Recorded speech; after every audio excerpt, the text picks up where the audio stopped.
now I'm here over in Ka'anapali at the Westin, and we are chatting with Tim. Brand new restaurant. It's actually, well, you can tell us more about it. Yeah, of course. We just opened up this restaurant called Ulu Kitchen by Merriman. It's right here on Ka'anapali Beach, located at the Westin Ka'anapali. We opened, our first day of business was January 24th, and then we opened for dinner March 5th. So we've been about 4 months in for dinner at this point, and the newest restaurant here in Ka'anapali. And so how did it come to be? Because you do have another Merriman's restaurant like a little bit down. Yeah, so our restaurant is with Handcrafted Restaurants, and this is the 7th unit in our company. We're more readily known for the monkey pod concepts.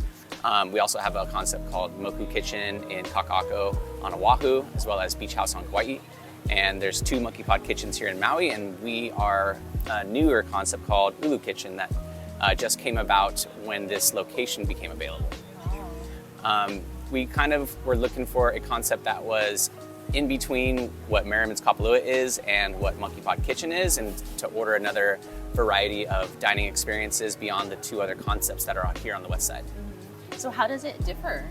So I would say it's a little bit more elevated than Monkey Pod, but not as like tablecloth fine dining as Merriman's. Okay. And the food kind of falls within that category as well. Obviously, there's a giant oceanfront landscape. We have inside dining as well. It's a breakfast, lunch, and dinner concept too, which is very different from our other locations. Merriman's offers dinner, and Monkey Pod does lunch and dinner, and we're doing all 3 meal periods. And you know, Peter Merriman, one of the founders of Hawaiian regional cuisine here in the islands, what are some of the signature dishes that people can look forward to? So we obviously like to do a lot of seafood influence, being so close to the water.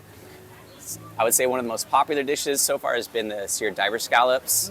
This has a great combination of flavors with cream corn underneath for a little bit of sweetness. There's some marinated cherry tomatoes for some acidity balance, local asparagus in that dish as well, and of course a beurre blanc sauce, so you know, butter and white wine and lemon goes really well with the scallops, obviously. The Maui Nui venison dish has been a really nice highlight. It's a local venison loin. It has a guajillo and poblano pepper adobo sauce.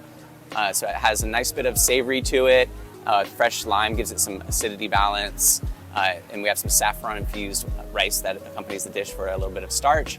But the dish itself, it's a local venison dish. So we're actually contributing to helping that problem that we have with venison here in Hawaii, and also featuring it in a delicious way to kind of highlight that form of protein on a menu.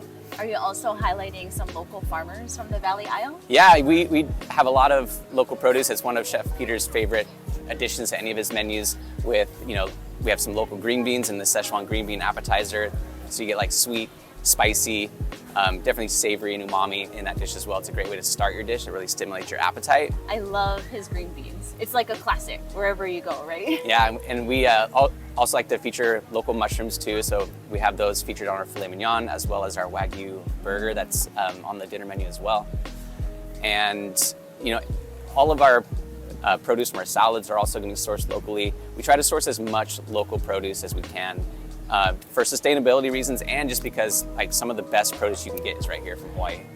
Tell me a little bit about a sense of place. You know, you're here pretty much right on the beach in Ka'anapali. What kind of significance do you think it has? Well, you know, this opportunity came about in a very strange time on the island. It was just a few months after the fires. There was a lot of instability everywhere, and a lot of people lost their jobs and lost their restaurants they were working at. With our company in particular, we've been voted best company to work for by Pacific Business News. This is our 6th time winning this year. And just to provide an opportunity for people that may have lost their jobs to come find another place to work with a great company that's going to provide them stability to get them back on their feet and get them, you know, in a position where they don't have to leave. A lot of people had to leave the islands after this, and it was just a terrible tragedy, not just for what we lost, but for people not only losing all that stuff, but then having to leave the island was right. You know, not being able to work, not being able to contribute to their family's livelihood, and yeah, and so just being able to provide some sort of stability and opportunity for people to rebuild and regrow. And that's kind of the second meaning behind Ulu. If you take the Okina away, it means growth. So it was sort of a double meaning with the naming of the restaurant in the time of when we opened it.